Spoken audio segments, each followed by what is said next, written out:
싸우지 않지만 겹치지 않는다. 쌍둥이 아폴론과 아르테미스, 빛의 궤적, 그림자의 보폭, 델포이의 소음과 은빛, 화살 아폴로는 눈을 감아도 세상의 모든 소리를 들을 수 있었습니다. 델포이 신전에는 예언을 갈구하는 자들의 비명 같은 기도가 가득했고, 황금빛 태양마차는 숨가쁘게 하늘을 가로질렀습니다. 질서와 체계, 그리고 수많은 시선.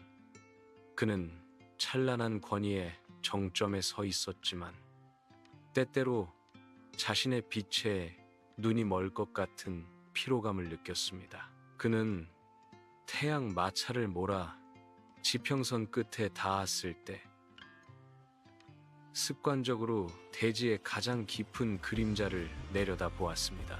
그곳엔 그가 가질 수 없는 침묵을 가진 누이가 있었습니다. 숲의 경계에서 아르테미스는 짙은 이끼 냄새와 젖은 흙의 냉기를 사랑했습니다.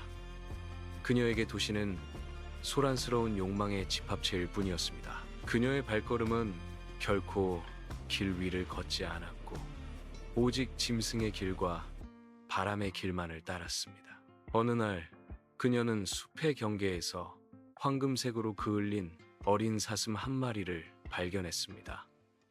그것은 아폴론이 보낸 전령이었습니다. 사슴의 뿔에는 델포이의 월계수 잎이 걸려 있었고, 아르테미스는 그가 다시 한번 자신의 영역을 두드리고 있음을 직감했습니다. 그녀는 화살을 겨누는 대신 조용히 그 사슴을 숲의 어둠 안으로 안내했습니다. 개와 늑대의 시간 태양의 꼬리가 사라지고 달의 눈썹이 돋아나는 순간, 두 신은 세상의 끝에서 마주했습니다. 아폴로는 화려한 예복을 벗어던진 채였고, 아르테미스는 사냥의 고단함을 씻어낸 뒤였습니다.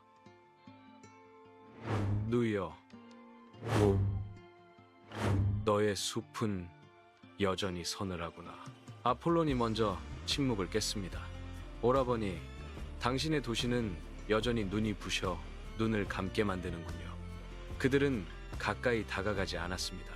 아폴론의 빛은 아르테미스의 어둠을 지워버릴 것이고, 아르테미스의 고독은 아폴론의 질서를 무너뜨릴 것입니다. 그들은 서로의 성역을 침범하지 않기 위해 각자의 궤도 위에서 멈춰섰습니다. 이것은 단절이 아닌 서로의 본질을 지켜주기 위한 가장 치열한 예의였습니다. 존중이라는 이름의 거리.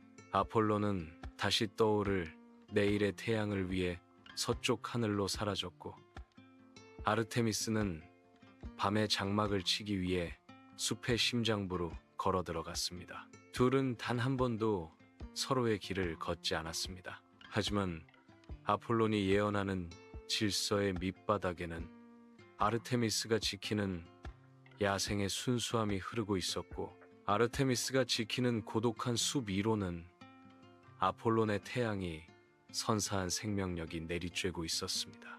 그들은 싸우지 않았고 겹치지 않았습니다. 다만 서로를 비추며 각자의 우주를 완성할 뿐이었습니다. 한 번은 거대 괴물 티티오스 사건이 있었습니다. 침범당한 성역 어머니 레토가 델포이의 성소로 향하던 중 대지의 여신 가이아의 아들인 거인 티티오스가 길을 막아섰습니다. 그의 거대한 몸집은 산맥을 가로막았고, 그가 내뱉는 숨결은 숲을 검게 태웠습니다. 아폴론의 예언은 이 위기를 즉각 감지했고,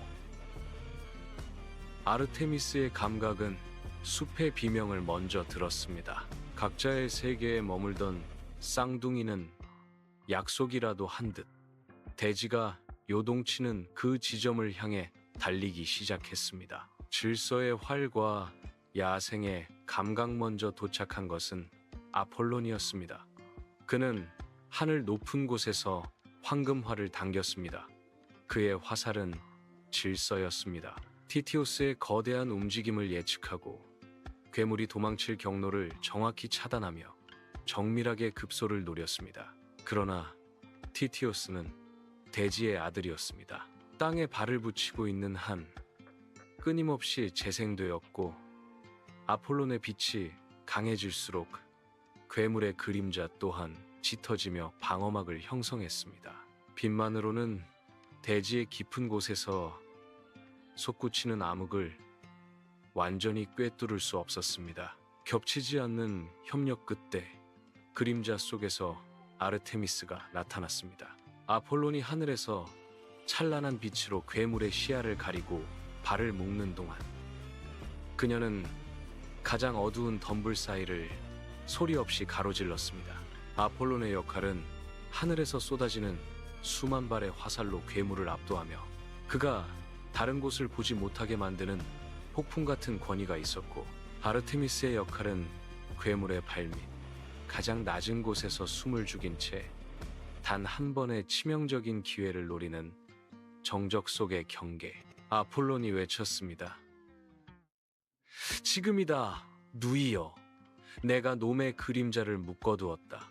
아폴론의 황금 화살이 괴물의 가슴에 밝혀 빛의 기둥을 세운 순간, 그 빛이 만든 선명한 균열 사이로 아르테미스의 은빛 화살이 파고들었습니다. 그것은 대지의 심장을 멈추게 하는 차가운 일격이었습니다.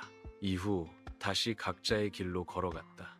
괴물이 먼지가 되어 흩어지자 대지에는 다시 고요가 찾아왔습니다. 아폴로는 화살통을 정리하며 어머니 레토의 안부를 살폈고, 아르테미스는 피 묻은 화살촉을 숲의 이슬로 닦아냈습니다.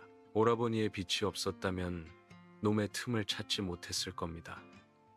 네가 어둠 속에 숨어들지 않았다면 이 싸움은 끝나지 않았을 거다. 짧은 인사가 오갔습니다. 함께 괴물을 쓰러뜨렸지만 그들은 승전 축제를 벌이지도 나란히 신전으로 돌아가지도 않았습니다. 아폴로는 다시 예언의 연기가 피어오르는 도시로, 아르테미스는 아무도 밟지 않은 깊은 숲의 심장부로 발길을 돌렸습니다. 그들은 여전히 겹치지 않았습니다. 하지만 서로가 있기에 세상의 낮과 밤이 무사히 흘러간다는 것을 두 개의 화살이 남긴 흔적만이 증명하고 있었습니다.